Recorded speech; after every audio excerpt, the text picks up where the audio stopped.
कोई आन मिलावै मेरा प्रीतम प्यारा हो तिस पे आप बेਚਾਈ। ਇਹ ਸਿਰਫ ਸ਼ਬਦ ਨਹੀਂ ਹਨ, ਇਹ ਇੱਕ ਰੂਹ ਦੀ ਡੂੰਘਾਈਆਂ ਵਿੱਚੋਂ ਨਿਕਲੀ ਪੁਕਾਰ ਹੈ। ਇੱਕ ਐਸੀ ਤਾਂਘ ਜਿਸ ਵਿੱਚ ਇੱਕ ਜੀਵ ਇਹ ਐਲਾਨ ਕਰ ਰਿਹਾ ਹੈ ਕਿ ਆਪਣੇ ਪਿਆਰੇ ਦੀ ਇੱਕ ਝਲਕ ਪਾਉਣ ਲਈ ਉਸ ਨਾਲ ਮਿਲਾਪ ਦੇ ਇੱਕ ਪਲ ਬਦਲੇ ਉਹ ਖੁਦ ਨੂੰ ਵੇਚਣ ਨੂੰ ਤਿਆਰ ਹੈ। ਪਰ ਸੋਚ ਕੇ ਵੇਖੋ, ਆਪਣੇ ਆਪ ਨੂੰ ਵੇਚਣ ਦਾ ਅਸਲੀ ਮਤਲਬ ਕੀ ਹੋ ਸਕਦਾ ਹੈ? ਇਹ ਕੋਈ ਦੁਕਾਨ 'ਤੇ ਕੀਤਾ ਗਿਆ ਸੌਦਾ ਨਹੀਂ ਹੈ। ਆਪਣੇ ਆਪ ਨੂੰ ਵੇਚਣ ਦਾ ਅਰਥ ਕੀ ਹੈ? ਆਪਣੀ ਮੈਂ ਵਾਲੀ ਸ਼ਖਸੀਅਤ, ਆਪਣੀ ਹਉਮੈ ਨੂੰ ਪੂਰੀ ਤਰ੍ਹਾਂ ਮਿਟਾ ਦੇਣਾ ਤਾਂ ਕਿ ਉਸ ਪ੍ਰੀਤਮ ਦੇ ਇਸ਼ਕ ਦੇ ਸਾਗਰ ਵਿੱਚ ਸਮਾ ਸਕੀਏ। ਰਾਗ ਸੂਹੀ ਮਹੱਲਾ ਚੌਥਾ ਘਰ ਦੂਜਾ। ਇੱਕ ਓਂਕਾਰ ਸਤਿਗੁਰ ਪ੍ਰਸਾਦਿ। ਕੋਈ ਆਣ ਮਿਲਾਵੈ ਮੇਰਾ ਪ੍ਰੀਤਮ ਪਿਆਰਾ ਹੋ ਤਿਸ ਪੇ ਆਪ ਬਿਚਾਈ। ਦਰਸ਼ਨ ਹਰ ਦੇਖਣ ਕਹਿ ਤਾਈ। ਕਿਰਪਾ ਕਰੇ ਤਾਂ ਸਤਿਗੁਰ ਮੇਲੇ ਹਰ ਹਰ ਨਾਮ ਧਿਆਈ ਰਹਾਓ। ਸਤਿਗੁਰ ਜੀ ਉਪਦੇਸ਼ ਕਰਦੇ ਹਨ ਕਿ ਜੇ ਪਰਮੇਸ਼ਰ ਕਿਰਪਾ ਕਰੇ ਤਾਂ ਜਿਹੜਾ ਆਪਣਾ ਮੂਲ ਹੈ, ਸਤਿਗੁਰ ਹੈ, ਉਹਦੇ ਨਾਲ ਮੇਲ ਹੋ ਜਾਂਦਾ ਹੈ ਅਤੇ ਹਰ ਵਿੱਚ ਧਿਆਨ ਲੱਗ ਜਾਂਦਾ ਹੈ, ਹੁਕਮ ਦੇ ਵਿੱਚ ਧਿਆਨ ਲੱਗ ਜਾਂਦਾ ਹੈ। ਕੋਈ ਆਣ ਮਿਲਾਵੇ ਮੇਰਾ ਪ੍ਰੀਤਮ ਪਿਆਰਾ ਹੋ ਤਿਸ ਪੇ ਆਪ ਬਿਚਾਈ। ਕਿ ਜੇ ਕੋਈ ਮੈਨੂੰ ਮੇਰਾ ਪਿਆਰਾ ਪ੍ਰੀਤਮ ਉਹਦੀ ਗੱਲ ਸਮਝਾ ਦੇਵੇ, ਉਹਦੇ ਨਾਲ ਮਿਲਾ ਦੇਵੇ ਅਤੇ ਉਹਦੇ ਅੱਗੇ ਮੈਂ ਆਪਣਾ ਆਪ ਵੇਚ ਦੇਵਾਂ। ਹੁਣ ਇਹ ਕੋਈ ਫਿਜ਼ੀਕਲ ਮਿਲਾਪ ਦੀ ਗੱਲ ਨਹੀਂ ਹੈ ਕਿ ਕਿਸੇ ਵਿਅਕਤੀ ਨੇ ਆਉਣਾ ਹੈ ਅਤੇ ਉਹਦੇ ਨਾਲ ਮਿਲਣਾ ਹੈਗਾ। ਦਰਸ਼ਨ ਹਰ ਦੇਖਣ ਕੇ ਤਾਏ। ਇਹ ਹਰ ਦੇ ਜਿਹੜਾ ਮੂਲ ਹੈ ਆਪਣਾ ਹਰ ਜੀਓ ਗੁਫਾ ਅੰਦਰ ਰੱਖ ਕੇ ਵਾਜਾ ਪਾਉਣ ਬਜਾਇਆ। ਹੁਣ ਦਰਸ਼ਨ ਜਿਹੜਾ ਕਰਨਾ ਹੈ, ਜਿਹੜਾ ਸਮਝਣਾ ਹੈ, ਉਹ ਆਪਣੇ ਮੂਲ ਨੂੰ ਸਮਝਣਾ ਹੈ। ਪਰ ਸਮਝਣ ਦੇ ਲਈ ਗੁਰਬਾਣੀ ਦੇ ਉਪਦੇਸ਼ ਨੂੰ ਸਮਝਣਾ ਪਵੇਗਾ, ਜਿਵੇਂ ਗੁਰਬਾਣੀ ਦਾ ਉਪਦੇਸ਼ ਸਮਝਾਉਂਦਾ ਹੈ। ਕਿਉਂਕਿ ਗੁਰਬਾਣੀ ਜਿਹੜੀ ਹੈਗੀ ਉਹ ਸਾਰੇ ਇੱਕ ਨੂੰ ਸਮਝਾ ਰਹੀ ਕਿ ਇੱਕ ਕੀ ਹੈ। ਉਹਦੀ ਵਿਆਖਿਆ ਸਾਰੀ ਗੁਰਬਾਣੀ ਵਿੱਚ ਕੀਤੀ ਗਈ ਹੈ, ਜਿਨ੍ਹਾਂ ਨੇ ਵੀ ਬਾਣੀ ਲਿਖੀ ਹੈ। ਹੁਣ ਜੇ ਗੁਰਬਾਣੀ ਦੇ ਉਪਦੇਸ਼ ਨੂੰ ਸਮਝਣਾ ਹੈ ਤਾਂ ਆਪਾਂ ਨੂੰ ਗੁਰਬਾਣੀ ਨੂੰ ਆਪਣੀ ਬੁੱਧੀ ਨਾਲ ਨਹੀਂ ਸਮਝਣਾ ਹੈ, ਗੁਰਬਾਣੀ ਤੋਂ ਸਮਝਣਾ ਹੈ। ਭਾਵ ਤੂੰ ਸਮਰੱਥ ਵੱਡਾ, ਮੇਰੀ ਮਤ ਥੋੜ੍ਹੀ ਰਾਮ। ਜਿਹੜਾ ਤੂੰ ਵੱਡਾ ਹੈਗਾ, ਸਮਰੱਥ ਹੈ, ਸਰਬ ਕਲਾ ਸੰਪੂਰਨ ਹੈਗਾ, ਜਿਹੜੀ ਮੇਰੀ ਮੱਤ ਉਹ ਥੋੜ੍ਹੀ ਹੈਗੀ। ਥੋੜ੍ਹੀ ਕਿਉਂ ਹੈਗੀ ਹੈ? ਕਿਉਂਕਿ ਆਪਾਂ ਜਦੋਂ ਤੋਂ ਪੈਦਾ ਹੁੰਦੇ ਹਾਂ, ਜਿਵੇਂ ਆਲੇ ਦੁਆਲੇ ਜੋ ਕੁਝ ਸੁਣਿਆ ਸੁਣਾਇਆ ਹੈ ਜਾਂ ਘਰਦਿਆਂ ਤੋਂ, ਉਹਨੂੰ ਸੱਚ ਮੰਨਿਆ ਹੋਇਆ ਹੈ, ਜਦ ਕਿ ਉਹ ਸੱਚ ਹੁੰਦਾ ਨਹੀਂ ਹੈਗਾ। ਇਸੇ ਕਰਕੇ ਪਿੰਡਾਂ ਵਿੱਚ ਜਿੰਨੀਆਂ ਵੀ ਜਗ੍ਹਾ ਬਣੀਆਂ ਹਨ, ਚਾਹੇ ਕਿਸੇ ਪੀਰ ਦੀ ਹੈ, ਚਾਹੇ ਕੋਈ ਮੰਦਰ ਹੈ, ਚਾਹੇ ਕਿਸੇ ਨੇ 2 ਇੱਟਾਂ ਹੀ ਰੱਖ ਦਿੱਤੀਆਂ ਹੈਗੀਆਂ, ਹਰੇਕ ਜਗ੍ਹਾ ਆਪਾਂ ਮੱਥਾ ਟੇਕੀ ਜਾਂਦੇ ਹਾਂ। ਕਿਉਂਕਿ ਆਪਾਂ ਜੋ ਵੱਡੇ ਵਡੇਰਿਆਂ ਨੂੰ ਕਰਦਿਆਂ ਨੂੰ ਦੇਖਿਆ ਉਹੀ ਆਪ ਕਰੀ ਜਾਂਦੇ ਹਾਂ। ਅਤੇ ਇਸ ਕਰਕੇ ਇਹ ਜਿਹੜੀ ਮੱਤ ਹੈ, ਮਾਧੋ ਅਵਿਦਿਆ ਹਿਤਕੀਨ ਵਿਵੇਕ ਦੀਪ ਮਲੀਨ। ਹੁਣ ਇਹ ਸਾਰੀ ਅਵਿਦਿਆ ਹੈ, ਇਹਦੇ ਕਰਕੇ ਜਿਹੜਾ ਆਪਣੀ ਸੋਚਣ ਸ਼ਕਤੀ ਹੈਗੀ ਆ, ਆਪਣੇ ਕੋਲ ਜਿਹੜਾ ਵਿਵੇਕ ਹੈਗਾ ਉਹ ਮਲੀਨ ਹੋ ਗਿਆ ਹੈ, ਉਹਦੀ ਰੋਸ਼ਨੀ ਘੱਟ ਗਈ ਹੈ। ਇਸ ਕਰਕੇ ਆਪਾਂ ਨੂੰ ਗੁਰਬਾਣੀ ਦੀ ਸਮਝ ਨਹੀਂ ਆ ਰਹੀ। ਅਤੇ ਜੇ ਸਮਝਣਾ ਹੈ ਅਤੇ ਆਪਾਂ ਨੂੰ ਜਿਹੜਾ ਸਤਿਗੁਰਾਂ ਨੇ ਜੋ ਗੁਰਬਾਣੀ ਵਿੱਚ ਉਪਦੇਸ਼ ਦਿੱਤਾ ਹੈ, ਗੁਰੂ ਗ੍ਰੰਥ ਸਾਹਿਬ ਵਿੱਚ, ਉਹਨੂੰ ਸਮਝਣ ਦੀ ਲੋੜ ਹੈ। ਰਹਾਓ। ਜੇ ਸੁਖ ਦੇ ਤਾਂ ਤੁਝੇ ਅਰਾਧੀ, ਦੁੱਖ ਵੀ ਤੁਝੇ ਧਿਆਈ। ਜੇ ਭੁੱਖ ਦੇ ਤਾਂ ਇਤ ਹੀ ਰਾਜਾ, ਦੁੱਖ ਵਿੱਚ ਸੁਖ ਮਨਾਈ। ਸਤਿਗੁਰ ਜੀ ਉਪਦੇਸ਼ ਕਰਦੇ ਹਾਂ ਕਿ ਜੇ ਤੂੰ ਸੁੱਖ ਦੇਵੇਂ ਤਾਂ ਵੀ ਤੇਰੀ ਆਰਾਧਨਾ ਕਰਨੀ ਹੈਗੀ ਆ, ਅਤੇ ਜੇ ਦੁੱਖ ਦੇਵੇਂ ਤਾਂ ਵੀ ਤੇਰੇ ਹੁਕਮ ਵਿੱਚ ਹੀ ਚੱਲਣਾ ਹੈਗਾ, ਅਤੇ ਜੇ ਭੁੱਖ ਦੇਵੇਂ ਤਾਂ ਵੀ ਤੇਰੇ ਹੀ ਹੁਕਮ ਵਿੱਚ ਚੱਲਣਾ ਹੈ, ਅਤੇ ਜੇ ਬਹੁਤ ਪਦਾਰਥ ਦੇ ਦੇਵੇਂ ਤਾਂ ਵੀ ਤੇਰੇ ਹੁਕਮ ਵਿੱਚ ਚੱਲਣਾ। ਇਸ ਤਰ੍ਹਾਂ ਦੁੱਖ ਵਿੱਚ ਸੁੱਖ ਮਨਾਈ, ਭਾਵ ਦੁੱਖ ਸੁੱਖ ਨੂੰ ਬਰਾਬਰ ਮੰਨਣਾ ਹੈਗਾ। ਦੁੱਖ ਸੁੱਖ ਦੋਨੋਂ ਸਮਕਰ ਜਾਣੇ। ਹੁਣ ਜਿਹੜਾ ਦੁੱਖ ਅਤੇ ਸੁੱਖ ਹੈ, ਲਾਭ ਹਾਨੀ ਹੈ, ਮਾਨ ਅਪਮਾਨ ਹੈ, ਇਹਨਾਂ ਸਾਰਿਆਂ ਨੂੰ ਬਰਾਬਰ ਮੰਨਣਾ ਹੈ। ਤਨ ਮਨ ਕਾਟ ਕਾਟ ਸਭ ਅਰਪੀ, ਵਿੱਚ ਅਗਨੀ ਆਪ ਜਲਾਈ। ਪੱਖਾ ਫੇਰੀ ਪਾਣੀ ਢੋਵਾਂ, ਜੋ ਦੇਵੈ ਸੋ ਖਾਈ। ਕਹਿੰਦੇ ਸਤਿਗੁਰੂ ਜੀ ਉਪਦੇਸ਼ ਕਰਦੇ ਹਨ ਕਿ ਤਨ ਮਨ ਜਿਹੜਾ ਕਾਟ ਕਾਟ ਕੇ ਸਾਰਾ ਅਰਪਣਾ ਹੈਗਾ। ਅਤੇ ਅੱਗੇ ਇਹ ਅਰਥਾਂ ਨੂੰ ਆਪਾਂ ਸਰੀਰ 'ਤੇ ਲਾ ਦਿੰਦੇ ਹਾਂ। ਤਨ ਜਿਹੜਾ ਆਪਾਂ ਸਰੀਰ ਨੂੰ ਮੰਨ ਲੈਂਦੇ ਆ, ਤਨ ਨੇ ਆਪਣੇ ਸਰੀਰ ਨੂੰ ਮੰਨ ਲੈਂਦੇ ਆ, ਅਤੇ ਮਨ ਜਿਹੜਾ ਹੈਗਾ ਉਹਦੀ ਤਾਂ ਆਪਾਂ ਨੂੰ ਜਾਣਕਾਰੀ ਨਹੀਂ ਹੈਗੀ ਆ। ਅਤੇ ਆਪਾਂ ਇਹੀ ਸੋਚਦੇ ਕਿ ਜਿਹੜੇ ਆਪਣੇ ਤਨ ਦਾ ਅਤੇ ਮਨ ਦੇ ਟੁਕੜੇ ਟੁਕੜੇ ਕਰਕੇ ਸੱਚ ਅੱਗੇ ਅਰਪਣ ਕਰਨੇ ਆ। ਹੁਣ ਅਸਲ ਵਿੱਚ ਗੁਰਬਾਣੀ ਜਿਹੜੀ ਹੈਗੀ ਆ ਉਹ ਆਤਮਾ ਪ੍ਰਾਤਮਾ ਏਕੋ ਕਰੇ ਅੰਤਰ ਕੀ ਦੁਵਿਧਾ ਅੰਤਰੀ ਮਰੇ। ਸਰੀਰ ਵਿੱਚ ਜਿਹੜਾ ਬੋਲ ਰਿਹਾ ਹੈਗਾ, ਦੇਖ ਰਿਹਾ ਹੈ, ਸੁਣ ਰਿਹਾ ਹੈਗਾ, ਸਰੀਰ ਨੂੰ ਵਰਤ ਰਿਹਾ ਹੈਗਾ, ਉਹ ਆਤਮਾ ਹੈ। ਅਤੇ ਜਿਹੜਾ ਉਹਦਾ ਮੂਲ ਹੈਗਾ ਉਹ ਅੱਗੇ ਪ੍ਰਾਤਮਾ ਹੈਗਾ। ਹੁਣ ਜਿਹੜਾ ਧਿਆਨ ਜਦੋਂ ਤ੍ਰਿਕੁਟੀ ਵਿੱਚ ਜਾ ਕੇ ਸੰਸਾਰ ਨਾਲ ਜੁੜਦਾ ਹੈ, ਇਹ ਆਤਮਾ ਹੈਗੀ ਆ, ਜੀਵ ਆਤਮਾ ਕਹਿ ਲਓ। ਪਰ ਜਿਹੜਾ ਉਹਦਾ ਮੂਲ ਉਹ ਪ੍ਰਾਤਮਾ ਹੈਗਾ। ਇਹ ਜਦੋਂ ਜਿਹੜਾ ਧਿਆਨ ਹੈ ਬਾਹਰਮੁਖੀ ਤੋਂ ਅੰਤਰਮੁਖੀ ਕਰ ਲੈਂਦੇ ਆ, ਮਨ ਜਿਹੜਾ ਧਿਆਨ ਬਣ ਜਾਂਦਾ ਹੈਗਾ। ਅਤੇ ਜਦੋਂ ਇਹ ਧਿਆਨ ਇੱਕ ਹੋ ਜਾਂਦਾ ਹੈ, ਆਪਣਾ ਮਨ ਚਿੱਤ ਕਹਾਏ ਬਿਨ ਇੱਕ ਆਪਾ ਨਹੀਂ ਜਾਏ। ਜਿੰਨਾ ਚਿਰ ਆਪਾਂ ਦੋਨਾਂ ਨੂੰ ਇੱਕ ਨਹੀਂ ਕਰਦੇ, ਦੋਨਾਂ ਦਾ ਸੁਭਾਅ ਇੱਕ ਨਹੀਂ ਕਰਦੇ, ਕਿਉਂਕਿ ਜਿਹੜਾ ਏਕ ਆਸ ਰਾਖੋ ਮਨ ਮਾਹੇ ਸਰਬ ਰੋਗ ਨਾਨਕ ਮਿਟ ਜਾਏ। ਜਿੰਨਾ ਚਿਰ ਆਪਣੇ ਅੰਦਰ ਇੱਕ ਨੂੰ ਸਮਝਣ ਦੀ ਇੱਛਾ ਨਹੀਂ ਹੈਗੀ ਆ, ਉਹਨਾਂ ਚਿਰ ਸਾਰੇ ਰੋਗ ਦੇ ਅੰਦਰ ਜਿਹੜੀ ਇੱਛਾ ਹੈਗੀ ਹੈ ਸੱਚ ਨੂੰ ਸਮਝਣ ਦੀ ਹੈ, ਪਰ ਮਨ ਜਿਹੜਾ ਉਹ ਮਾਇਆ ਵਿੱਚ ਫਸਿਆ ਹੋਇਆ। ਇਸ ਕਰਕੇ ਆਪਾਂ ਨੂੰ ਸਮਝ ਨਹੀਂ ਪੈਂਦੀ। ਇਸ ਕਰਕੇ ਵਿੱਚ ਅਗਨੀ ਆਪ ਜਲਾਈ ਦਾ ਮਤਲਬ ਹੈਗਾ ਬ੍ਰਹਮ ਅਗਨ ਸਹਿਜੇ ਪਰ ਜਾਲੀ ਏਕੇ ਚੋਟ ਸਜਾਇਆ। ਹੁਣ ਜਿਹੜੀ ਬ੍ਰਹਮ ਅਗਨੀ ਕੀ ਹੈ, ਜਿਹੜਾ ਬ੍ਰਹਮ ਦਾ ਗਿਆਨ ਹੈ, ਜਿਹੜਾ ਆਤਮ ਗਿਆਨ ਹੈ, ਜਿਹੜਾ ਗੁਰਬਾਣੀ ਦਾ ਉਪਦੇਸ਼ ਹੈ, ਉਹਦੇ ਅਨੁਸਾਰ ਮਨ ਦੀ ਜਿਹੜੀ ਮਨ ਦੇ ਸੁਭਾਅ ਨੂੰ ਚੇਂਜ ਕਰਨਾ ਹੈਗਾ। ਮਨ ਦਾ ਸੁਭਾਅ ਬਾਹਰਮੁਖੀ ਹੈਗਾ, ਬਾਹਰਮੁਖੀ ਜੋ ਕੁਛ ਦਿਸਦਾ ਹੈ ਉਹਨੂੰ ਪ੍ਰਾਪਤ ਕਰਨ ਵਿੱਚ ਲੱਗਿਆ ਹੈ। ਪਰ ਇਹਨਾਂ ਚੀਜ਼ਾਂ ਤੋਂ ਹਟਾ ਕੇ ਗੁਰਬਾਣੀ ਦੇ ਉਪਦੇਸ਼ ਅਨੁਸਾਰ ਚਲਾਉਣ ਦੀ ਕੋਸ਼ਿਸ਼ ਕਰਨੀ ਹੈ। ਅਤੇ ਫਿਰ ਹੌਲੀ ਹੌਲੀ ਜਿਵੇਂ ਜਿਵੇਂ ਇਹਨੂੰ ਗਿਆਨ ਮਿਲਦਾ ਹੈ, ਪੱਖਾ ਫੇਰੀ ਪਾਣੀ ਢੋਵਾਂ ਜੋ ਦੇਵੈ ਸੋ ਖਾਈ, ਨਾਨਕ ਗਰੀਬ ਢਹਿ ਪਿਆ ਦੁਆਰੇ ਹਰ ਮੇਲ ਲੈਹੋ ਵਡਿਆਈ। ਸਤਿਗੁਰ ਜੀ ਉਪਦੇਸ਼ ਕਰਦੇ ਹਨ ਕਿ ਪੱਖਾ ਫੇਰੀ ਅਤੇ ਪਾਣੀ ਢੋਵਾਂ। ਹੁਣ ਇਹਦਾ ਮਤਲਬ ਹੈਗਾ ਗੁਰਬਾਣੀ ਦਾ ਜਿਵੇਂ ਵਚਨ ਹੈ, ਗੁਰ ਕੀ ਸੇਵਾ ਸ਼ਬਦ ਵਿਚਾਰ, ਹਰ ਕੀ ਤੁਮ ਸੇਵਾ ਕਰੋ ਦੂਜੀ ਸੇਵਾ ਕਰੋ ਨ ਕੋਏ ਜੀਓ, ਹਰ ਸੇਵਾ ਤੇ ਮਨ ਚਿੰਧਿਆ ਫਲ ਪਾਈਐ, ਦੂਜੀ ਸੇਵਾ ਜਨਮ ਬਿਰਥਾ ਜਾਈ ਜੀਓ। ਹੁਣ ਜਿਹੜੀਆਂ ਸੰਸਾਰੀ ਸੇਵਾਵਾਂ ਹਨ ਉਹ ਸਰੀਰ ਨਾਲ ਕੀਤੀਆਂ ਜਾਂਦੀਆਂ ਹਨ। ਜਦੋਂ ਉਹ ਸਰੀਰ ਨਾਲ ਕਰਦੇ ਹਾਂ ਅਤੇ ਉਹਦੇ ਨਾਲ ਹੰਕਾਰ ਪੈਦਾ ਹੁੰਦਾ ਹੈ। ਪਰ ਜਦੋਂ ਆਪਾਂ ਹਰ ਕੀ ਸੇਵਾ ਜਿਹੜੀ ਕਰਨੀ ਆ ਉਹ ਸ਼ਬਦ ਵਿਚਾਰ ਨੂੰ ਕਰਦੇ ਹਾਂ, ਅਤੇ ਉਹਨੂੰ ਕਰਨ ਨੂੰ ਕਿਹਾ ਗਿਆ ਕਿ ਪੱਖਾ ਫੇਰੀ ਪਾਣੀ ਢੋਵਾਂ, ਰਾਮ ਉਦਕ ਮੇਰੀ ਤਿਖਾ ਬੁਝਾਨੀ। ਹੁਣ ਰਾਮ ਜਿਹੜਾ ਸੱਚ ਦਾ ਗਿਆਨ ਹੈ ਉਹਨੂੰ ਰਾਮ ਉਦਕ ਵੀ ਕਿਹਾ ਗਿਆ ਹੈ। ਅਤੇ ਇਸ ਕਰਕੇ ਪੱਖਾ ਫੇਰੀ ਪਾਣੀ ਢੋਵਾਂ ਜੋ ਦੇਵੇ ਸੋ ਖਾਈ।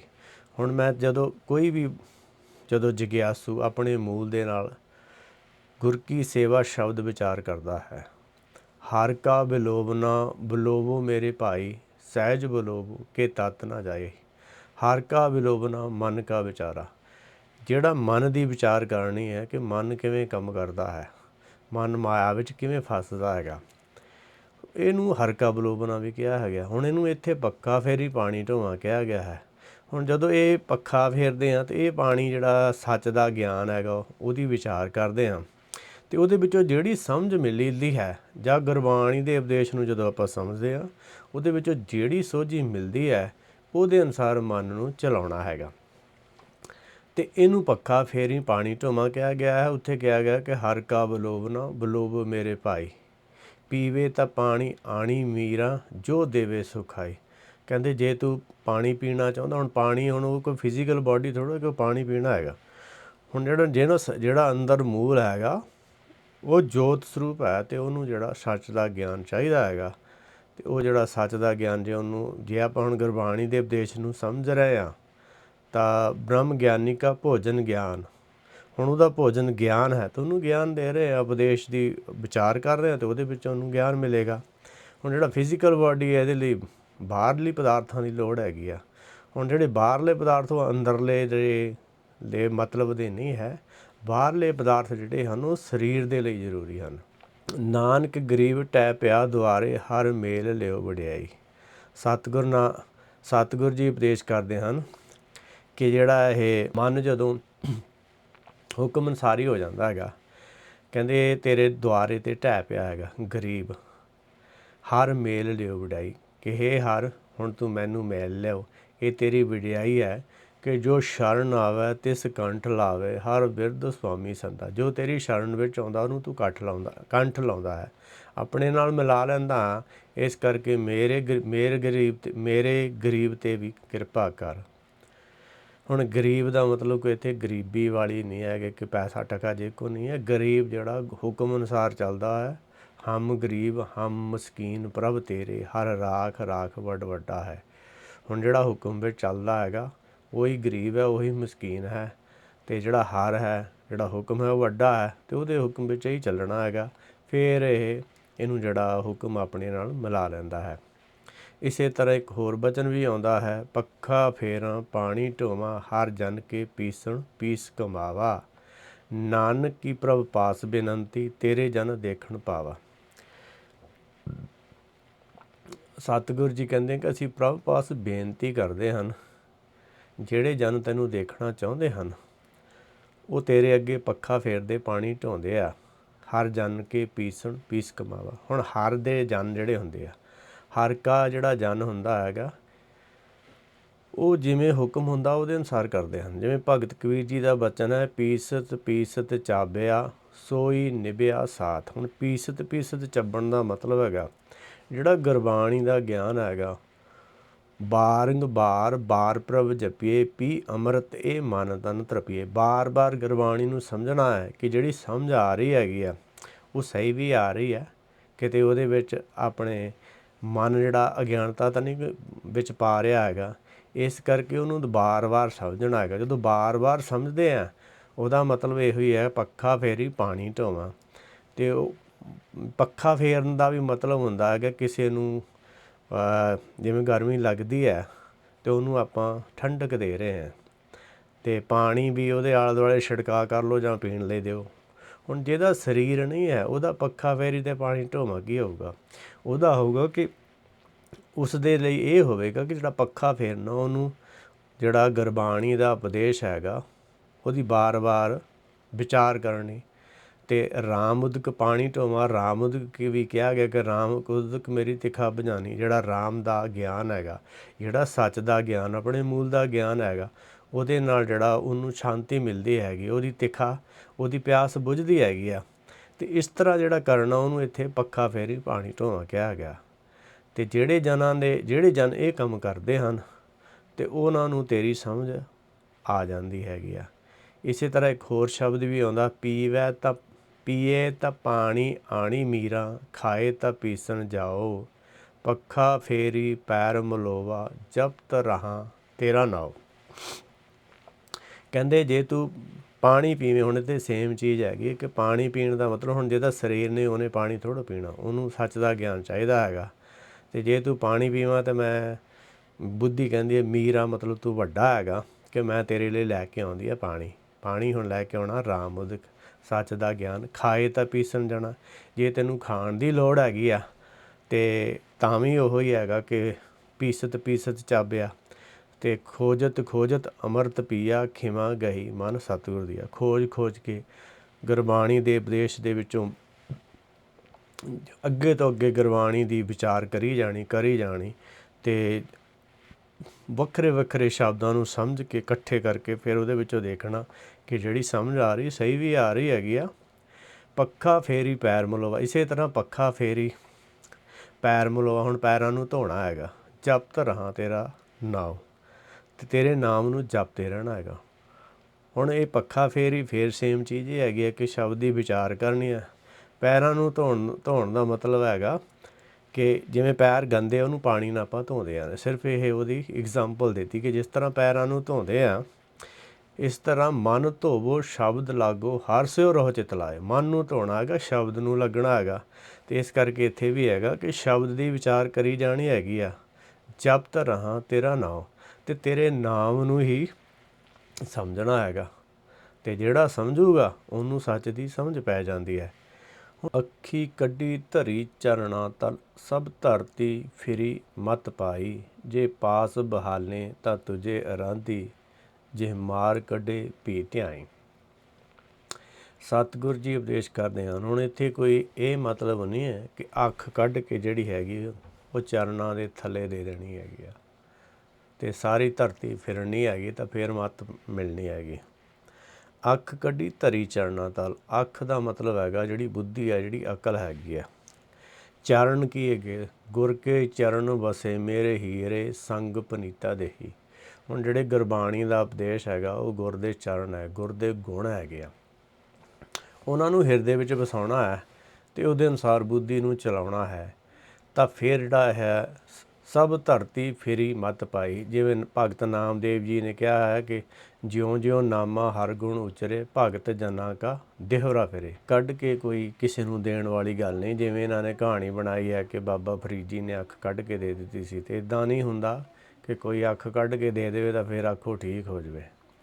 ਅੱਖ ਕੱਢੀ ਧਰੀ ਚਰਨਾਂ ਤਲ, ਚਰਨਾਂ ਤਲ ਦਾ ਮਤਲਬ ਗੁਰ ਕੇ ਚਰਨ ਵਸੇ ਮੇਰੇ ਹੀਰੇ, ਸੰਗ ਪਨੀਤਾ ਦੇਹੀ। ਜਿਹੜੇ ਗੁਰਬਾਣੀ ਦਾ ਉਪਦੇਸ਼ ਹੈਗਾ, ਜਿਹੜਾ ਗੁਰਾਂ ਨੇ ਗੁਣਾਂ ਦੀ ਵਿਆਖਿਆ ਕੀਤੀ 8 ਗੁਣਾਂ ਦੀ, ਉਹ ਜਿਹਦੇ ਹਿਰਦੇ ਵਿੱਚ ਵਸ ਜਾਂਦੇ ਹਨ ਉਹਦੀ ਦੇਹੀ ਪਨੀਤ ਹੋ ਜਾਂਦੀ ਹੈ। ਇਸ ਤਰ੍ਹਾਂ ਹੁਣ ਅੱਖ ਜਿਹੜੀ ਹੈਗੀ, ਆਪਣੀ ਜਿਹੜੀ ਬੁੱਧੀ ਹੈਗੀ, ਉਹ ਗੁਰਬਾਣੀ ਦੇ ਗੁਣਾਂ ਦੇ ਅੱਗੇ ਆਤਮ ਸਮਰਪਣ, ਕੰਪਲੀਟ ਸਰੈਂਡਰ ਕਰਨਾ ਹੈਗਾ ਅਤੇ ਜੋ ਗੁਰਬਾਣੀ ਦਾ ਉਪਦੇਸ਼ ਉਹਦੇ ਨਾਲ ਚੱਲਣਾ ਹੈ। ਸਭ ਧਰਤੀ ਫਿਰੀ ਮਤ ਪਾਈ।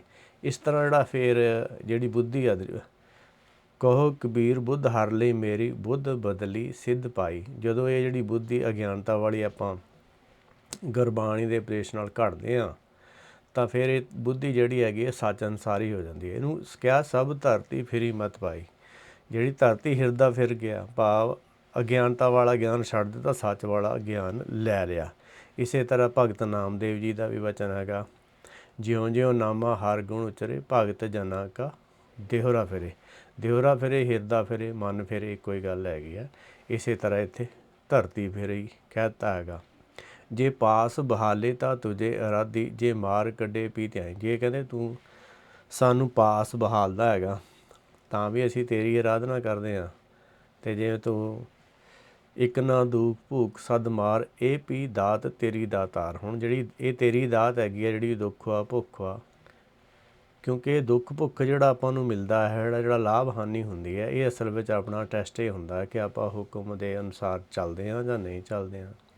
ਇਸ ਕਰਕੇ ਜੇ ਤੂੰ ਆਪਣੇ ਕੋਲ ਬਿਠਾਲਦਾ ਤਾਂ ਵੀ ਹੁਕਮ ਵਿੱਚ ਚੱਲਣਾ ਹੈ, ਅਤੇ ਜੇ ਮਾਰ ਕੱਢੇ ਭੀ ਧਿਆਈ, ਜੇ ਬਾਹਰ ਕੱਢ ਦੇਵੇਂ ਅਤੇ ਤਾਂ ਵੀ ਧਿਆਈ। ਬਾਹਰ ਕੱਢਣ ਦਾ ਮਤਲਬ ਹੈ ਕਿ ਜਦੋਂ ਆਪਾਂ ਤ੍ਰਿਕੁਟੀ ਵਿੱਚ ਧਿਆਨ ਜਾਂਦਾ, ਸੰਸਾਰ ਨਾਲ ਜੋਦੇ ਤੋਂ ਬਾਹਰ ਆ ਜਾਂਦੇ ਹੈਗੇ ਹਿਰਦੇ ਤੋਂ, ਜਾਂ ਕਹਿ ਲਓ ਕਿ ਜਦੋਂ ਆਪਾਂ ਸੰਸਾਰਿਕ ਗਿਆਨ ਲੈਂਦੇ ਹਾਂ ਤਾਂ ਬਾਹਰ ਆ ਜਾਂਦੇ ਹੈਗੇ ਆਪਣੇ ਸੰਤੋਖ ਦੇ ਦਾਇਰੇ ਤੋਂ। ਅਤੇ ਫਿਰ ਪਰ ਜਿਹੜਾ ਹੁਣ ਭਗਤ ਹੁੰਦਾ, ਹਰ ਕਾ ਸੇਵਕ ਸੋ ਹਰ ਜਿਹਾ, ਭੇਦ ਨਾ ਜਾਣੋ ਮਾਨਕ ਰਿਹਾ। ਜਿਹਨੇ ਗੁਰ ਕੀ ਮੱਤ ਲਈ ਹੁੰਦੀ ਉਹ ਮੱਤ ਗੁਰਬਾਣੀ ਅਨੁਸਾਰ ਫਿਰ ਵੀ ਚੱਲਦਾ ਹੈਗਾ। ਜਿਹਨੇ ਗੁਰ ਕੀ ਮੱਤ ਲਈ ਹੁੰਦੀ ਉਹ ਫਿਰ ਵੀ ਗੁਰਬਾਣੀ ਅਨੁਸਾਰ ਹੀ ਚੱਲਦਾ ਹੈ। ਲੋਕ ਸਲਾਹੇ ਤਾਂ ਤੇਰੀ ਉਪਮਾ, ਜੇ ਨਿੰਦੇ ਤਾਂ ਛੋੜ ਨਾ ਜਾਈ। ਜੇ ਤੁਧ ਵੱਲ ਰਹੇ ਤਾਂ ਕੋਈ ਕਿਉ ਆਖੋ, ਤੁਧ ਵਿਸਰੀਏ ਮਰ ਜਾਈ। ਕਹਿੰਦੇ ਜੇ ਲੋਕ ਸਲਾਹਣਾ ਕਰਦੇ ਆ, ਲੋਕ ਵਡਿਆਈ ਕਰਦੇ ਆ, ਅਤੇ ਤੇਰੀ ਉਪਮਾ ਹੀ ਕਰਦੇ ਆ, ਮੇਰੀ ਨਹੀਂ ਕਰਦੇ। ਕਿਉਂਕਿ ਮੈਂ ਤਾਂ ਜਿਹੜਾ ਹੈਗਾ ਉਹ ਹੰਕਾਰ ਕਰਕੇ ਆਪਾਂ ਮੰਨਦੇ ਹਾਂ ਕਿ ਮੈਂ ਕੁਛ ਕਰਦਾ, ਜੋ ਕੁਛ ਕਰਦਾ ਉਹ ਹੁਕਮ ਹੀ ਕਰਦਾ। ਜੇ ਨਿੰਦੇ ਤਾਂ ਛੋੜ ਨਾ ਜਾਏ, ਜੇ ਕੋਈ ਨਿੰਦਾ ਕਰੇ ਕਿ ਇਹ ਵੱਡਾ ਸਿਆਣਾ ਆ ਗਿਆ ਹੈਗਾ, ਤਾਂ ਵੀ ਸੱਚ ਨੂੰ ਛੱਡਣਾ ਨਹੀਂ ਹੈਗਾ, ਸੱਚ ਦੇ ਅਨੁਸਾਰ ਹੀ ਚੱਲਣਾ ਹੈ, ਜੋ ਮਰਜ਼ੀ ਕੋਈ ਕਹੀ ਜਾਵੇ। ਇਸੇ ਕਰਕੇ ਭਗਤ ਕਬੀਰ ਜੀ ਦਾ ਵੀ ਵਚਨ ਹੈ, ਨਿੰਦੋ ਨਿੰਦੋ ਮੋਕੋ ਲੋਗ ਨਿੰਦੋ, ਕਿ ਮੇਰੀ ਨਿੰਦਾ ਕਰੋ, ਮੇਰੇ ਵਿੱਚ ਦੱਸੋ ਕਮੀ ਕੀ ਹੈਗੀ। ਨਿੰਦਾ ਦਾ ਮਤਲਬ ਹੁੰਦਾ ਹੈ ਕਿਸੇ ਦੀ ਕਮੀ ਦੱਸਣੀ। ਫੁੱਲ ਨੂੰ ਫੁੱਲ ਕਹਿਣਾ, ਕੰਡੇ ਨੂੰ ਕੰਡਾ ਕਹਿਣਾ ਨਿੰਦਾ ਨਹੀਂ ਹੈ, ਪਰ ਫੁੱਲ ਨੂੰ ਕੰਡਾ ਬਣਾ ਲੈਣਾ, ਕੰਡੇ ਨੂੰ ਫੁੱਲ ਬਣਾ ਲੈਣਾ, ਉਹ ਨਿੰਦਾ ਹੈਗੀ ਹੈ। ਗੁਰਬਾਣੀ ਵਿੱਚ ਲਿਖਿਆ ਕੁਛ ਹੈ, ਪਰ ਉਹਨੂੰ ਆਪਣੀਆਂ ਇੱਛਾ ਪੂਰਤੀ ਦੀਆਂ ਮੰਤਰ ਜੰਤਰੇ ਬਣਾ ਦੇਣਾ, ਦੁੱਖਾਂ ਤਕਲੀਫਾਂ ਤੋਂ ਨਾਸ ਕਰਨ ਵਾਲੀ ਬਾਣੀ ਆ, ਉਹ ਨਿੰਦਾ ਹੈਗੀ ਆ। ਜੇ ਤੁਧ ਵੱਲ ਰਹੇ ਤਾਂ ਕੋਈ ਕਿਉ ਆਖੋ। ਕਹਿੰਦੇ ਜੇ ਅਸੀਂ ਤੇਰੇ ਨਾਲ ਰਹਿੰਦੇ ਹਾਂ ਤਾਂ ਕੋਈ ਜੋ ਮਰਜ਼ੀ ਆਖੀ ਜਾਈਏ। ਤੁਧ ਵਿਸਰੀਏ ਮਰ ਜਾਈਏ, ਤੁਧ ਵਿਸਰੀਏ ਮਰ ਜਾਏ। ਕਿਉਂਕਿ ਜਿਹਨੂੰ ਸੱਚ ਦੀ ਸਮਝ ਆ ਉਹਨੂੰ ਪਤਾ ਹੈਗਾ ਕਿ ਹਰ ਵਿਸਰਤ ਤੇਰੇ ਗੁਣ ਗਲਿਆ। ਜਦੋਂ ਆਪਾਂ ਆਪਣੇ ਮੂਲ ਤੋਂ ਵਿਛੜ ਜਾਂਦੇ ਹਾਂ ਅਤੇ ਆਪਣੇ ਗੁਣ ਗਲ ਜਾਂਦੇ ਹਨ। ਅਤੇ ਇਸ ਕਰਕੇ ਜਿਹਨੂੰ ਸੱਚ ਦਾ ਗਿਆਨ ਹੁੰਦਾ ਹੈ ਅਤੇ ਉਹ ਕੋਈ ਕੁਛ ਆਖੀ ਜਾਵੇ ਉਹਨੂੰ ਉਹਦੀ ਕੇਅਰ ਨਹੀਂ ਹੁੰਦੀ, ਉਹਦੀ ਚਿੰਤਾ ਨਹੀਂ ਹੁੰਦੀ। ਉਹ ਹਮੇਸ਼ਾ ਸੱਚ ਦੇ ਨਾਲ ਹੀ ਰਹਿੰਦਾ ਹੈਗਾ ਅਤੇ ਉਹਨੂੰ ਪਤਾ ਹੈ ਕਿ ਜੇ ਤੇਰੇ ਤੋਂ ਮੈਂ ਵਿਛੜ ਗਿਆ ਤਾਂ ਮਰ ਜਾਣ ਦੇ ਬਰਾਬਰ ਹੈ। ਆਖਾ ਜੀਵਾਂ ਵਿਸਰੇ ਮਰ ਜਾਓ, ਕਿਉਂਕਿ ਜਿੰਨਾ ਚਿਰ ਮੈਂ ਸੱਚ ਨੂੰ ਆਖਦਾ ਹਾਂ, ਉਹਦੇ ਨਾਲ ਜੁੜਿਆ ਹਾਂ, ਅਤੇ ਜੇ ਮੈਂ ਉਹਨੂੰ ਨਹੀਂ ਆਖਦਾ ਤਾਂ ਮਰ ਜਾਣ ਦੇ ਬਰਾਬਰ ਹੈ। ਵਾਰ ਵਾਰ ਜਾਈ ਗੁਰ ਉੱਪਰ ਪੈ ਪੈਰੀ, ਸੰਤ ਮਨਾਈ ਨਾਨਕ ਵਿਚਾਰਾ ਭਇਆ ਦੀਵਾਨਾ, ਹਰ ਤੋ ਦਰਸ਼ਨ ਕਹਿ ਤਾਈ। ਵਾਰ ਵਾਰ ਜਾਣਾ, ਜਿਹੜਾ ਆਪਣਾ ਮੂਲ ਹੈ ਉਹਦੇ ਉੱਤੋਂ ਕੁਰਬਾਨ ਜਾਣਾ ਹੈ ਅਤੇ ਉਹਦੇ ਅੱਗੇ ਨਿਵ ਕੇ ਉਹਨੂੰ ਮਨਾਉਣਾ ਹੈ। ਕਿਉਂਕਿ ਆਪਾਂ ਹੁਕਮ ਦਾ ਵਿਰੋਧ ਕਰਨ ਕਰਕੇ ਘਰੋਂ ਕੱਢੇ ਗਏ ਹਾਂ, ਬਾਹਰ ਇਸ ਘਰੋਂ ਕੱਢੇ ਗਏ ਹਾਂ। ਅਤੇ ਹੁਣ ਜੇ ਆਪਾਂ ਉਹਨੂੰ ਸੱਚ ਅਨੁਸਾਰ ਹੀ ਬਣਾ ਲੈਂਦੇ ਹਾਂ ਆਪਣੇ ਮਨ ਨੂੰ, ਤਾਂ ਆਪਾਂ ਉਹਦੇ ਨਾਲ ਅੰਦਰ ਵਾਲਾ ਤਾਂ ਪਹਿਲਾਂ ਹੀ ਸੱਚਾ ਹੈਗਾ, ਹੁਕਮੀ ਬੰਦਾ ਹੈ, ਅਤੇ ਆਪਾਂ ਵੀ ਸੁਭਾਅ ਉਹਦੇ ਅਨੁਸਾਰ ਬਣਾਉਣਾ ਹੈ ਤਾਂ ਉਹ ਫਿਰ ਮੰਨ ਜਾਂਦਾ ਹੈਗਾ। ਨਾਨਕ ਵਿਚਾਰਾ ਭਇਆ ਦੀਵਾਨਾ, ਹਰ ਤੋ ਦਰਸ਼ਨ ਕੇ ਤਾਈ। ਸਤਿਗੁਰੂ ਜੀ ਉਪਦੇਸ਼ ਕਰਦੇ ਹਨ ਕਿ ਜਿਹੜਾ ਨਾਨਕ ਤਾਂ ਵਿਚਾਰਾ ਹੈਗਾ, ਸੱਚ ਦਾ ਦੀਵਾਨਾ ਹੈਗਾ, ਹਰ ਤੋ ਦਰਸ਼ਨ ਕੇ ਤਾਈ। ਹਰ ਨੂੰ ਸਮਝਣ ਦੇ ਲਈ, ਹਰ ਦੇ ਦਰਸ਼ਨ ਦੇ ਕਰਨ ਲਈ ਉਹਦਾ ਦੀਵਾਨਾ ਹੋਣਾ ਪੈਂਦਾ ਹੈ, ਭਾਵ ਉਹਦੇ ਹੁਕਮ ਅਨੁਸਾਰ ਚੱਲਣਾ ਪੈਂਦਾ ਤਾਂ ਜਾ ਕੇ ਉਹਦੀ ਸਮਝ ਆਉਂਦੀ ਹੈ। ਅੱਖੜ ਝਾਗੀ ਮੀਂਹ ਵਰਸੇ ਭੀ ਗੁਰ ਦੇਖਣ ਜਾਈ, ਸਮੁੰਦ ਸਾਗਰ ਹੋਵੇ ਬਹੁ ਖਾਰਾ, ਗੁਰਸਿੱਖ ਲੰਘ ਗੁਰ ਪੈ ਜਾਈ। ਝੱਖੜ ਝਾਂਗੀ ਮੀਂਹ ਵਰਸੇ, ਹੁਣ ਇਹਦਾ ਮਤਲਬ ਇਹ ਨਹੀਂ ਕੋਈ ਬਾਹਰ ਮੀਂਹ ਪੈ ਰਿਹਾ ਹੈਗਾ ਅਤੇ ਝੱਖੜ ਝੱਲ ਰਹੇ ਹੈਗੇ ਅਤੇ ਕਹਿੰਦੇ ਫਿਰ ਵੀ ਗੁਰ ਨੂੰ ਦੇਖਣ ਜਾਣਾ ਹੈਗਾ। ਹੁਣ ਇਹਦਾ ਮਤਲਬ ਹੈ ਫਰੀਦਾ ਗਲੀਆਂ ਚਿੱਕੜ ਦੂਰ ਕਰ, ਨਾਲ ਪਿਆਰੇ ਨਿਓ। ਹੁਣ ਜਿਹੜਾ ਪਿਆਰੇ ਦੇ ਨਾਲ ਜਿਹਨੂੰ ਨੇਹ ਹੁੰਦਾ ਹੈਗਾ, ਆਪਣੇ ਮੂਲ ਦੇ ਨਾਲ ਗੁਰ ਦੇਖਣ ਦਾ ਜਿਹਨੂੰ ਚਾਅ ਹੁੰਦਾ ਹੈਗਾ, ਉਹ ਸੰਸਾਰ ਵਿੱਚ ਹੁਣ ਜੇ ਆਪਾਂ ਦੇਖਦੇ ਹਾਂ ਸੰਸਾਰ ਵਿੱਚ ਜਿੰਨੀਆਂ ਵੀ ਝੱਖੜ ਝਾਂਗੀਆਂ ਚੱਲ ਰਹੀਆਂ, ਗਿਆਨ ਦੀ ਵਰਸ਼ਾ ਹੋ ਰਹੀ ਹੈਗੀ, ਉਹ ਸਾਰਾ ਬਾਹਰਮੁਖੀ ਹੈ। ਕੋਈ ਕਹਿੰਦਾ ਹਰਿਮੰਦਰ ਵਿੱਚ ਹੈ, ਕੋਈ ਕਹਿੰਦਾ ਮਸਜਿਦ ਵਿੱਚ ਹੈ, ਕੋਈ ਕਹਿੰਦਾ ਚਰਚ ਵਿੱਚ ਹੈਗਾ, ਅਤੇ ਕੋਈ ਦੇਹਰੇ ਵਿੱਚ ਕਹਿੰਦਾ ਹੈ, ਕੋਈ ਕਿਤੇ ਕਹਿੰਦਾ, ਕੋਈ ਕਿਤੇ ਕਹਿੰਦਾ ਹੈ। ਇਹ ਸਾਰਾ ਬਾਹਰਮੁਖੀ ਧਿਆਨ ਹੈਗਾ। ਇਹ ਇੰਨੇ ਜਿਹੜਾ ਤੁਹਾਡੇ ਧਿਆਨ ਨੂੰ ਬਾਹਰ ਖਿੱਚਣ ਵਾਲੀਆਂ ਚੀਜ਼ਾਂ ਹਨ। ਇਹ ਝੱਖੜ ਝਾਗੀ ਮੀਂਹ ਵਰਸਣ ਵਾਲੀ ਗੱਲ ਹੈਗੀ ਆ। ਪਰ ਜਿਹੜਾ ਸਿੱਖ ਹੁੰਦਾ ਹੈਗਾ, ਜਿਹਨੂੰ ਆਪਣੇ ਮੂਲ ਨਾਲ ਪ੍ਰੇਮ ਹੁੰਦਾ ਹੈ, ਜਿਹਨੂੰ ਗੁਰਬਾਣੀ, ਜਿਹੜਾ ਆਪਣੇ ਆਪ ਨੂੰ ਗੁਰਬਾਣੀ ਦਾ ਸਿੱਖ ਮੰਨਦਾ ਹੈ, ਗੁਰੂ ਦਾ ਸਿੱਖ ਮੰਨਦਾ ਹੈ, ਉਹ ਇਹ ਝੱਖੜ ਝਾਂਗੀਆਂ ਤੋਂ ਉੱਪਰ ਉੱਠ ਕੇ ਆਪਣੇ ਮੂਲ ਨੂੰ ਸਮਝਣ ਦਾ ਹੀ ਜਾਂ ਗੁਰਬਾਣੀ ਦੇ ਉਪਦੇਸ਼ ਦੀ ਵਿਚਾਰ ਕਰਨ ਵਿੱਚ ਹੀ ਵਿਸ਼ਵਾਸ ਰੱਖਦਾ ਹੈ। ਉਹ ਬਾਹਰਮੁਖੀ ਜਿੰਨੀਆਂ ਵੀ ਚੀਜ਼ਾਂ ਹਨ ਉਹਦੇ ਵਿੱਚ ਨਹੀਂ ਭਟਕਦਾ। ਸਮੁੰਦ ਸਾਗਰ ਹੋਵੇ ਬਹੁ ਖਾਰਾ, ਗੁਰਸਿੱਖ ਲੰਘ ਗੁਰ ਪੈ ਜਾਈ। ਹੁਣ ਜੇ ਕਹਿੰਦੇ ਸਮੁੰਦ ਸਾਗਰ, ਹੁਣ ਜਿਹੜਾ ਹਿਰਦਾ ਇਹਨੂੰ ਸਮੁੰਦਰ ਸਾਗਰ ਕਿਹਾ ਗਿਆ ਹੈਗਾ, ਵੀ ਜੇ ਬਹੁਤ ਖਾਰਾ ਵੀ ਹੋ ਜਾਵੇ ਤਾਂ ਵੀ ਜਿਹੜਾ ਗੁਰਸਿੱਖ ਹੈਗਾ, ਉਹ ਜਿਹੜਾ ਗੁਰ ਹੈਗਾ ਆਪਣਾ ਨਾ ਮੂਲ ਹੈਗਾ, ਜਿਹੜਾ ਉਹ ਗੁਰ ਹੈਗਾ, ਜੇ ਉਹਦੇ ਕੋਲ ਗਿਆਨ ਘੱਟ ਵੀ ਹੈ ਪਰ ਫਿਰ ਵੀ ਉਹ ਹੁਕਮੀ ਬੰਦਾ ਹੋਣ ਕਰਕੇ ਬਾਹਰ ਜਿੰਨੇ ਵੀ ਗਿਆਨਾਂ ਦੀ ਲੋਕ ਗੱਲ ਕਰਦੇ ਹਨ ਉਹਨਾਂ ਨਾਲੋਂ ਉਹਨੂੰ ਜ਼ਿਆਦਾ ਗਿਆਨ ਹੈਗਾ। ਇਸ ਕਰਕੇ ਕਿਹਾ ਗਿਆ ਕਿ ਸਤਿਗੁਰ ਤੇ ਖਾਲੀ ਕੋ ਨਹੀਂ, ਮੇਰੇ ਪ੍ਰਭ ਮੇਲ ਮਿਲਾਏ। ਉਹ ਸੱਚ ਦੇ ਗਿਆਨ ਤੋਂ ਖਾਲੀ ਨਹੀਂ ਹੈਗਾ। ਹਰੇਕ ਦੇ ਹਿਰਦੇ ਵਿੱਚ ਸੱਚ ਗਿਆਨ ਹੈਗਾ। ਨੌਨਿਧ ਅੰਮ੍ਰਿਤ ਪ੍ਰਭ ਦਾ ਨਾਮ ਹੈਗਾ। ਪਰ ਪ੍ਰੋਬਲਮ ਇਹ ਹੈ ਕਿ ਆਪਾਂ ਅੰਤਰਮੁਖੀ ਹੋ ਕੇ ਗੁਰਬਾਣੀ ਦੇ ਉਪਦੇਸ਼ ਦੀ ਵਿਚਾਰ ਇਹ ਨਹੀਂ ਕਰਦੇ। ਇਸ ਕਰਕੇ ਕਹਿੰਦੇ ਜੇ ਸਮੁੰਦਰ ਆਪਣਾ ਜਿਹੜਾ ਹਿਰਦਾ ਖਾਰਾ ਵੀ ਹੋਵੇ, ਉਹਦੇ 'ਚ ਘੱਟ ਗਿਆਨ ਵੀ ਹੋਵੇ, ਪਰ ਫਿਰ ਵੀ ਆਪਾਂ ਨੂੰ ਜਿਹੜਾ ਗੁਰ ਕੀ ਸੇਵਾ ਸ਼ਬਦ ਵਿਚਾਰ ਕਰਨੀ ਚਾਹੀਦੀ ਹੈ। ਜਿਹੜਾ ਗੁਰਸਿੱਖ ਆ, ਜਿਹੜਾ ਗੁਰਬਾਣੀ ਦਾ ਸਿੱਖ ਆ, ਜਿਹੜਾ ਗੁਰੂ ਦਾ ਸਿੱਖ ਆਪਣੇ ਆਪ ਨੂੰ ਮੰਨਦਾ ਹੈ, ਉਹਨੂੰ ਗੁਰ ਕੀ ਸੇਵਾ ਸ਼ਬਦ ਵਿਚਾਰ ਕਰਨੀ ਚਾਹੀਦੀ ਹੈ, ਨਾ ਕਿ ਬਾਹਰ ਤੀਰਥਾਂ 'ਤੇ ਜਾਂ ਹੋਰ ਗੁਰਦੁਆਰਿਆਂ ਵਿੱਚ ਇੱਧਰ ਉੱਧਰ ਘੁੰਮਣ ਦੀ ਲੋੜ ਹੈ, ਕਿਉਂਕਿ ਉੱਥੇ ਸੱਚ ਹੈ ਨਹੀਂ ਗਾ। ਅਤੇ ਉੱਥੇ ਜਿਹੜਾ ਝੱਖੜ ਝਾਂਗੀ ਆ ਨਹੀਂ, ਇਹ ਸੰਸਾਰੀ ਗੱਲਾਂ ਹੈਗੀਆਂ, ਅਤੇ ਉਹਦੇ ਨਾਲ ਕਦੀ ਕਿਸੇ ਨੂੰ ਸੱਚ ਦੀ ਸਮਝ ਨਹੀਂ ਆਈ। ਇਸ ਕਰਕੇ ਜਿਹੜਾ ਸਿੱਖ ਹੈਗਾ, ਗੁਰਸਿੱਖ ਹੈਗਾ, ਜਿਹੜਾ ਗਿਆਨ ਦਾ ਸਿੱਖ ਹੈਗਾ, ਜਿਹੜਾ ਗੁਰ ਕੀ ਮੱਤ ਲੈਣ ਵਾਲਾ ਹੈਗਾ, ਉਹ ਸਿਰਫ ਗੁਰਬਾਣੀ ਦੀ ਵਿਚਾਰ ਕਰਦਾ ਹੈ।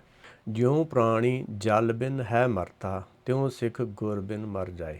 ਕਹਿੰਦੇ ਜਿਸ ਤਰ੍ਹਾਂ ਜਿਹੜਾ ਪ੍ਰਾਣੀ ਹੈਗਾ ਉਹ ਜਲ ਬਿਨ ਮਰ ਜਾਂਦਾ ਹੈਗਾ, ਜਿਵੇਂ ਕੋਈ ਮੱਛੀ ਹੈ, ਮੱਛੀ ਪਾਣੀ ਤੋਂ ਬਗੈਰ ਉਹ ਮਰ ਜਾਂਦੀ ਹੈਗੀ ਆ।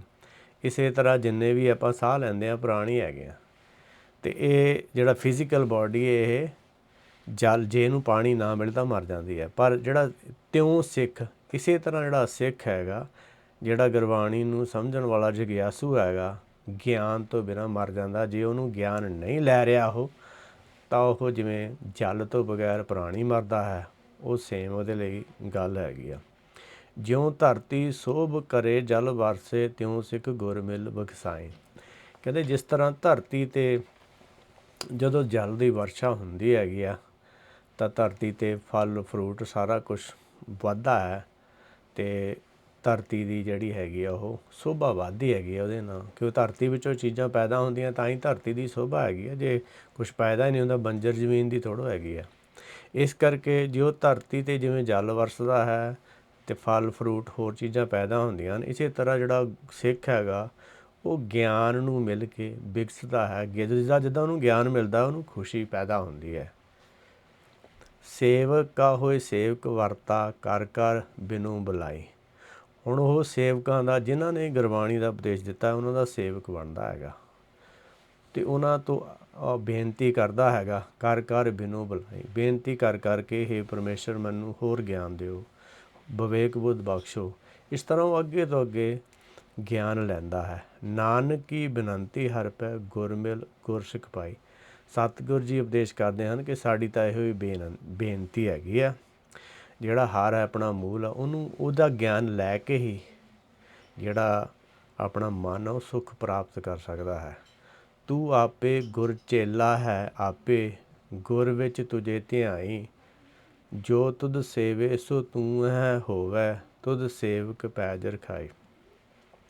ਕਹਿੰਦੇ ਤੂੰ ਆਪੇ ਗੁਰ ਹੈਗਾ ਅਤੇ ਆਪੇ ਚੇਲਾ ਹੈਗਾ, ਆਪੇ ਗੁਰ ਵਿੱਚ ਦੇ ਤੁਝ ਧਿਆਈ, ਅਤੇ ਤੇਰੇ ਵਿੱਚ ਆਪੇ ਜਿਹੜਾ ਗਿਆਨ ਦਿੱਤਾ ਹੋਇਆ ਹੈ, ਅਤੇ ਜੇ ਉਹਦੇ ਵਿੱਚ ਧਿਆਨ ਲਾਏ ਤਾਂ ਉਹਦੇ ਵਿੱਚੋਂ ਗਿਆਨ ਮਿਲ ਜਾਂਦਾ ਹੈ।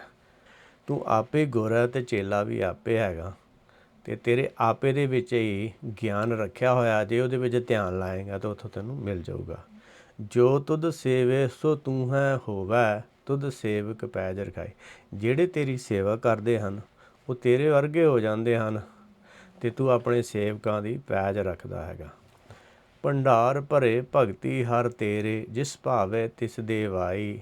ਜਿਸ ਤੂੰ ਦੇ ਸੋਈ ਜਨ ਪਾਏ, ਹੋਰ ਨਿਹਪਲ ਸਭ ਚਿਤਰਾਈ। ਜਿਸ ਤੂੰ ਦੇ ਸੋਈ ਜਨ ਪਾਏ, ਹੋਰ ਨਿਹਫਲ ਸਭ ਚਿਤਰਾਈ। ਕਹਿੰਦੇ ਤੇਰੇ ਭਗਤੀ ਦੇ ਭੰਡਾਰ ਭਰੇ ਹਨ, ਹਰ ਤੇਰੇ ਜਿਹੜਾ ਹੁਕਮ ਉਹਦੇ ਭਗਤੀ ਦੇ ਭੰਡਾਰ, ਜਿਸ ਭਾਵ ਹੈ ਜਿਹਨੂੰ ਤੂੰ, ਜਿਹੜਾ ਤੈਨੂੰ ਚੰਗਾ ਲੱਗਦਾ ਤੂੰ ਉਹਨੂੰ ਦਿੰਦਾ ਹੈਗਾ। ਜਿਸ ਤੂੰ ਦੇ ਸੋਈ ਜਨ ਪਾਏ, ਜਿਸ ਨੂੰ ਤੂੰ ਦਿੰਦਾ ਹੈ ਉਹੀ ਜਨ ਨੂੰ ਮਿਲਦਾ ਹੈ। ਹੋਰ ਜਿੰਨੇ ਵੀ ਕਰਮ ਹਨ, ਹੋਰ ਬਾਕੀ ਜਿੰਨੀਆਂ ਵੀ ਚਿਤਰਾਈਆਂ ਹਨ, ਉਹ ਸਾਰੀਆਂ ਨਿਹਫਲ ਹਨ, ਉਹਨਾਂ ਵਿੱਚ ਫਲ ਨਹੀਂ ਲੱਗਦਾ, ਉਹਨਾਂ ਵਿੱਚ ਸੱਚ ਦੀ ਸਮਝ ਨਹੀਂ ਆਉਂਦੀ। ਸਿਮਰ ਸਿਮਰ ਸਿਮਰ ਗੁਰ ਆਪਣਾ, ਸੋਇਆ ਮਨ ਜਾਗਾਈ। ਕਹਿੰਦੇ ਸਿਮਰ ਸਿਮਰ ਕੇ, ਹੁਣ ਕਹਿੰਦੇ ਕਿ ਹੁਣ ਆਪਾਂ ਗੁਰਬਾਣੀ ਦੇ ਸ਼ਬਦ ਜਦੋਂ ਵਿਚਾਰ ਕਰਦੇ ਰਹਿੰਦੇ ਹੈਗਾ, ਉਹਨੂੰ ਉਹਦਾ ਮਤਲਬ ਸਿਮਰਨਾ ਹੈ, ਉਹਨੂੰ ਸਮਝਣਾ ਹੈਗਾ। ਗੁਰ ਆਪਣਾ, ਹੁਣ ਗੁਰ ਕਿਹੜਾ ਹੈਗਾ, ਜਿਹੜਾ ਆਪਣਾ ਮੂਲ ਉਹ ਗੁਰ ਆਪਣਾ ਹੈਗਾ। ਸੋਇਆ ਮਨ ਜਾਗਾਏ, ਫਿਰ ਉਹਦੇ ਨਾਲ ਕੀ, ਜਿਹੜਾ ਮਨ ਸੋਇਆ ਹੁੰਦਾ ਉਹ ਜਾਗ ਜਾਂਦਾ ਹੈ। ਜਿਵੇਂ ਜਿਵੇਂ ਆਪਾਂ ਗੁਰਬਾਣੀ ਦੇ ਸ਼ਬਦ ਦੀ ਵਿਚਾਰ ਕਰਦੇ ਹਾਂ, ਉਹਦੇ ਵਿੱਚੋਂ ਗਿਆਨ ਜਿਹੜਾ ਉਹ ਜ਼ਿਆਦਾ ਅੱਗੇ ਤੋਂ ਅੱਗੇ ਆਉਂਦਾ ਹੈ। ਉਹਦੇ ਨਾਲ ਜਿਹੜਾ ਮਨ ਹੈਗਾ ਹੌਲੀ ਹੌਲੀ ਉਹ ਸੱਚ ਅਨੁਸਾਰੀ ਹੋ ਜਾਂਦਾ ਹੈ। ਇੱਕ ਦਾਨ ਮੰਗੇ ਨਾਨਕ ਵਿਚਾਰਾ, ਹਰ ਦਾਸਨ ਦਾਸ ਕਰਾਈ। ਨਾਨਕ ਜੀ ਕਹਿੰਦੇ ਹਨ, ਜਾਂ ਸਤਿਗੁਰੂ ਜੀ ਉਪਦੇਸ਼ ਕਰਦੇ ਹਨ ਕਿ ਅਸੀਂ ਤਾਂ ਇੱਕੋ ਹੀ ਦਾਨ ਮੰਗਦੇ ਹਨ, ਹਰ ਦਾਸਨ ਦਾਸ ਕਰਾਈ। ਜਿਹੜੇ ਤੇਰੇ ਦਾਸ ਹੈ ਸਾਨੂੰ ਉਹਨਾਂ ਦਾ ਵੀ ਦਾਸ ਬਣਾ ਦੇ। ਭਾਵ ਜਿਨ੍ਹਾਂ ਨੂੰ ਪਹਿਲਾਂ ਗਿਆਨ ਹੋਇਆ ਹੈ, ਉਹਨਾਂ ਨੇ ਜੋ ਸਮਝਾਇਆ ਹੈ ਉਹਦੇ ਅਨੁਸਾਰ ਹੀ ਆਪਣੇ ਮਨ ਨੂੰ ਚਲਾਉਣਾ ਹੈ, ਉਸ ਉਪਦੇਸ਼ ਅਨੁਸਾਰ ਹੀ ਮਨ ਨੂੰ ਚਲਾਉਣਾ ਹੈ। ਇਹੋ ਹੀ ਦਾਨ ਅਸੀਂ ਮੰਗਦੇ ਹਾਂ। ਜੇ ਗੁਰ ਝਿੜਕੇ ਤਾਂ ਮਿੱਠਾ ਲਾਗੇ, ਜੇ ਬਖਸ਼ੇ ਤਾਂ ਗੁਰ ਵਡਿਆਈ। ਕਹਿੰਦੇ ਜੇ ਹੁਣ ਕਈ ਵਾਰ ਇਹ ਹੈਗਾ ਕਿ ਆਪਾਂ ਨੂੰ ਕੋਈ ਦੁੱਖ ਤਕਲੀਫ ਆਉਂਦੀ ਹੈ, ਮਨ ਵਿੱਚ ਅਸ਼ਾਂਤੀ ਪੈਦਾ ਹੁੰਦੀ ਹੈ, ਪਰ ਜਿਹੜਾ ਹੁਕਮ ਹੈਗਾ ਉਹਨੂੰ ਮਿੱਠਾ ਹੀ ਮੰਨਣਾ ਹੈਗਾ। ਜੇ ਬਖਸ਼ੇ ਤਾਂ ਗੁਰ ਵਡਿਆਈ। ਜੇ ਤੂੰ ਝਿੜਕਦਾ ਵੀ ਹੈ ਤਾਂ ਵੀ ਉਹ, ਕਿਉਂਕਿ ਹੁਣ ਜੇ ਮਾਂ ਬਾਪ ਜਿਹੜੇ ਹੈਗੇ ਆ, ਸੰਸਾਰੀ ਮਾਂ ਬਾਪ ਵੀ ਜੇ ਬੱਚੇ ਨੂੰ ਝਿੜਕਦੇ ਹਨ ਅਤੇ ਉਹਨੂੰ ਕਈ ਵਾਰ ਸ਼ਾਬਾਸ਼ ਵੀ ਦਿੰਦੇ ਹਨ, ਤਾਂ ਉਹਦੇ ਫਾਇਦੇ ਲਈ ਦਿੰਦੇ ਹਨ, ਉਹਨੂੰ ਸਮਝਾਉਣ ਦੇ ਲਈ ਦਿੰਦੇ ਹਨ। ਇਸੇ ਤਰ੍ਹਾਂ ਤੂੰ ਵੀ ਜੇ ਤੂੰ ਝਿੜਕਦਾ ਤਾਂ ਵੀ ਸਾਨੂੰ ਮਿੱਠਾ ਲੱਗਣਾ ਚਾਹੀਦਾ, ਅਤੇ ਜਦੋਂ ਬਖਸ਼ਿਸ਼ ਕਰਦਾ ਹੈਗਾ ਤਾਂ ਤੇਰੀ ਵਡਿਆਈ ਹੈਗੀ ਕਿ ਤੂੰ ਬਖਸ਼ਿਸ਼ਾਂ ਦੇਣ ਵਾਲਾ ਹੈ। ਇਸੇ ਤਰ੍ਹਾਂ ਮਾਂ ਪਿਓ ਵੀ ਬੱਚੇ ਲਈ ਕਰਦੇ ਹਨ ਅਤੇ ਪਰਮੇਸ਼ਰ ਵੀ ਕਰਦਾ ਹੈ। ਗੁਰਮੁਖ ਬੋਲੇ ਸੋ ਥਾਏ ਪਾਏ, ਮਨਮੁਖ ਕਿਛ ਥਾਏ ਨਾ ਪਾਈ। ਜਿਹੜੇ ਗੁਰਮੁਖ ਬੋਲਦੇ ਹਨ ਉਹ ਸੱਚ ਹੀ ਬੋਲਦੇ ਹਨ। ਜਿਹੜੇ ਮਨਮੁਖ ਹੈ ਜੋ ਬੋਲਦੇ ਹਨ ਉਹ ਕਿਸੇ ਥਾਂ ਨਹੀਂ ਪੈਂਦਾ, ਭਾਵ ਉਹਦੇ ਵਿੱਚ ਕੁਛ ਗਿਆਨ ਨਹੀਂ ਹੁੰਦਾ। ਪਾਲਾ ਕੱਕਰ ਵਰਫ ਵਰਸੈ, ਗੁਰਸਿੱਖ ਗੁਰ ਦੇਖਣ ਜਾਈ। ਸਭ ਦਿਨਸ ਰਹਿਣ ਦੇਖੋ ਗੁਰ ਆਪਣਾ, ਵਿੱਚ ਅੱਖੀ ਗੁਰ ਪੈਰ ਧਰਾਈ। ਕਹਿੰਦੇ ਪਾਲਾ ਕੱਕਰ ਬਰਫ ਵਰਸੇ, ਚਾਹੇ ਪਾਲਾ ਹੋਵੇ, ਕੱਕਰ ਹੋਵੇ, ਬਰਫ ਵਰਸਦੀ ਹੋਵੇ, ਜਿਹੜਾ ਗੁਰਸਿੱਖ ਹੈਗਾ ਉਹ ਆਪਣੇ ਮੂਲ ਨੂੰ ਹੀ ਦੇਖਣ ਜਾਂਦਾ, ਆਪਣੇ ਮੂਲ ਨੂੰ ਹੀ ਸਮਝਣ ਦਾ ਯਤਨ ਕਰਦਾ। ਹੁਣ ਪਾਲਾ ਕੀ ਹੈਗਾ? ਭਰਮ ਦੇ ਵਿੱਚ ਕਰਕੇ ਪਾਲਾ ਲੱਗਦਾ ਹੈਗਾ, ਭਰਮ ਦੇ ਵਿੱਚ ਆਪਾਂ ਨੂੰ ਡਰ ਰਹਿੰਦਾ ਹੈਗਾ। ਅਤੇ ਕੱਕਰ ਵੀ ਜਿਵੇਂ ਕਹਿ ਲਓ ਕਿ ਅਗਿਆਨਤਾ ਦੇ ਜਿਹੜੇ ਕਾਮ, ਕ੍ਰੋਧ, ਲੋਭ, ਮੋਹ, ਹੰਕਾਰ ਹੈਗੇ ਆ।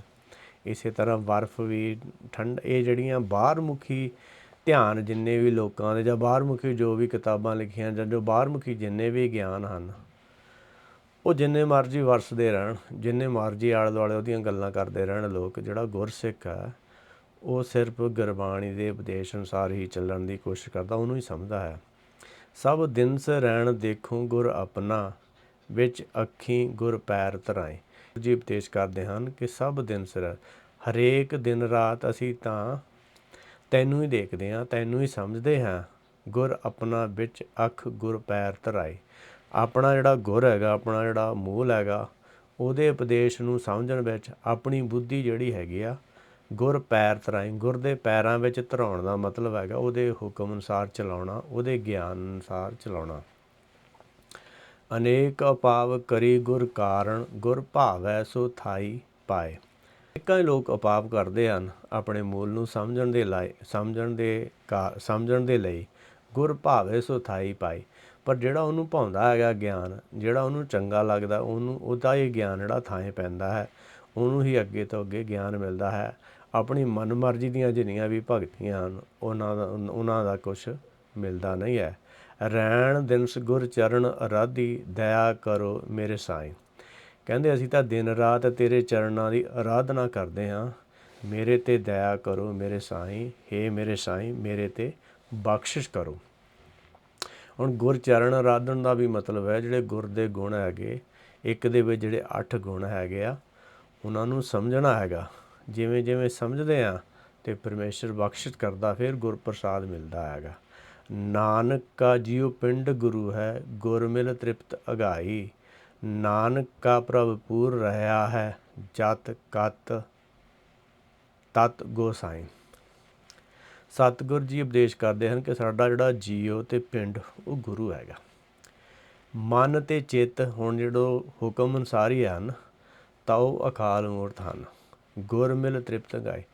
ਹੁਣ ਗਿਆਨ ਮਿਲ ਗਿਆ ਹੈ, ਹੁਣ ਮਨ ਜਿਹੜਾ ਹੈ ਅਗਾਈ ਹੈ, ਭਾਵ ਹੁਣ ਮਨ ਖਿੜਿਆ ਹਰਿਆ ਬਾਗ ਹੋਇਆ ਹੈ। ਹੁਣ ਜਿਹੜਾ ਹਿਰਦਾ ਹੈਗਾ ਉਹ ਖਿੜਿਆ ਹੋਇਆ ਹੈ। ਹੁਣ ਉਹਦੇ ਵਿੱਚ ਹਰਿ ਕਾ ਸੇਵਕ ਸੋ ਹਰਿ ਜਿਹਾ, ਭੇਦ ਨਾ ਜਾਣੋ ਮਾਨਕ ਦਿਆ। ਹੁਣ ਜਿਹੜਾ ਹਰਿ ਕਾ ਸੇਵਕ ਉਹ ਹਰ ਵਰਗਾ ਬਣ ਗਿਆ ਹੈਗਾ, ਕਿਉਂਕਿ ਉਹਦਾ ਜੀਓ ਪਿੰਡ ਗੁਰੂ ਹੈ। ਹੁਣ ਉਹਦਾ ਨਾ ਕੋਈ ਜੀਓ ਹੈ ਅਤੇ ਨਾ ਕੋਈ ਪਿੰਡ ਹੈ, ਨਾ ਉਹਦਾ ਮਨ ਹੈ ਅਤੇ ਨਾ ਉਹਦਾ ਚਿੱਤ ਹੈ। ਗੁਰ ਸ਼ਬਦ ਸਮਾਵੈ ਅਵਰ ਨਾ ਜਾਣੇ ਕੋਈ। ਹੁਣ ਉਹ ਸ਼ਬਦ ਵਿੱਚ ਸਮਾ ਗਿਆ ਹੈ, ਇਸ ਕਰਕੇ ਉਹਦਾ ਜਿਹੜਾ ਜੀਓ ਪਿੰਡ ਹੈ, ਗੁਰੂ ਦਾ ਮਤਲਬ ਹੈਗਾ ਸ਼ਬਦ ਗੁਰੂ, ਪਾਰ ਬ੍ਰਹਮ ਪਰਮੇਸ਼ਰ, ਉਹਦੇ ਵਿੱਚ ਧਿਆਨ ਲੱਗ ਗਿਆ, ਉਹਦੇ ਨਾਲ ਜੁੜ ਗਿਆ ਹੈਗਾ। ਇਸ ਕਰਕੇ ਉਹਦੇ ਨਾਲ ਜੁੜਨ ਕਰਕੇ ਰੱਜਿਆ ਰਹਿੰਦਾ ਹੈ, ਅਚਿੰਤ ਰਹਿੰਦਾ ਹੈ, ਚਿੰਤਾ ਤੋਂ ਰਹਿਤ ਹੋਇਆ ਹੈ। ਨਾਨਕ ਕਾ ਪ੍ਰਭ ਪੂਰ ਰਹਿਓ ਹੈ, ਜਤ ਕਤ ਤਤ ਗੋਸਾਈ। ਸਤਿਗੁਰ ਜੀ ਉਪਦੇਸ਼ ਕਰਦੇ ਹਨ ਕਿ ਜਿਹੜਾ ਸਾਡਾ ਪ੍ਰਭ ਹੈ ਉਹ ਸਾਰਿਆਂ ਨੂੰ ਪੂਰਾ ਕਰ ਰਿਹਾ ਹੈਗਾ। ਜਿੱਥੇ ਕਿਤੇ ਜਤ ਕਤ ਤਤ ਗੋਸਾਈ, ਜਿੱਥੇ ਕਿਤੇ ਅਸੀਂ ਦੇਖਦੇ ਹਾਂ ਹਰ ਪਾਸੇ ਉਹ ਗੋਸਾਈ ਜਿਹੜਾ ਹੈਗਾ, ਉਹ ਪਾਰ ਬ੍ਰਹਮ, ਉਹ ਪਰਮੇਸ਼ਰ ਜਿਹੜਾ ਉਹ ਹੀ ਹੈਗਾ, ਹੋਰ ਦੂਸਰਾ ਨਹੀਂ ਹੈਗਾ। ਇਸ ਕਰਕੇ ਜੇ ਆਪਾਂ ਨੂੰ ਸਮਝਣਾ ਹੈ ਤਾਂ ਗੁਰਬਾਣੀ ਦੇ ਉਪਦੇਸ਼ ਨੂੰ ਸਮਝਣਾ ਹੈ। ਸਾਰੀ ਗੁਰਬਾਣੀ ਜਿਹੜੀ ਹੈਗੀ ਉਹਦੇ ਵਿੱਚ ਨਾਮ ਸਮਾਇਆ ਹੋਇਆ ਹੈਗਾ। ਨਾਮ ਜਿਹੜਾ ਹੈਗਾ ਉਹਨੂੰ ਹੀ ਹੁਕਮ ਕਿਹਾ ਗਿਆ ਹੈਗਾ, ਉਹਨੂੰ ਹੀ ਸਮਝਣਾ ਹੈਗਾ। ਉਹਦੇ ਅਨੁਸਾਰ ਹੀ ਸਾਰਾ ਸਿਸਟਮ ਚੱਲ ਰਿਹਾ ਹੈਗਾ। ਨਾਮ ਕੇ ਧਾਰੇ ਸਗਲੇ ਜੰਤ, ਨਾਮ ਕੇ ਧਾਰੇ ਖੰਡ ਬ੍ਰਹਮੰਡ। ਹੁਣ ਉਸ ਨਾਮ ਦੇ, ਉਹ ਨਾਮ ਜਿਹੜਾ ਹੀ ਜਤ ਕਤ ਤਤ ਗੁਸਾਈ, ਉਹੀ ਜਿੱਥੇ ਕਿਤੇ ਉਹੀ ਤੱਤ ਹੈਗਾ, ਉਹੀ ਗੁਸਾਈ ਹੈਗਾ, ਉਹ ਸਾਰਿਆਂ ਨੂੰ ਹੀ ਭਰ ਕੇ ਪੂਰਾ ਕਰਦਾ ਹੈਗਾ। ਜੇ ਕਿਸੇ ਨੂੰ ਗੁਰਬਾਣੀ ਪ੍ਰਤੀ ਕੋਈ ਸ਼ੰਕਾ ਹੋਵੇ ਤਾਂ ਉਹ ਆਪਣਾ ਕਮੈਂਟ ਛੱਡ ਸਕਦਾ ਹੈ। ਵਾਹਿਗੁਰੂ ਜੀ ਕਾ ਖਾਲਸਾ, ਵਾਹਿਗੁਰੂ ਜੀ ਕੀ ਫਤਿਹ।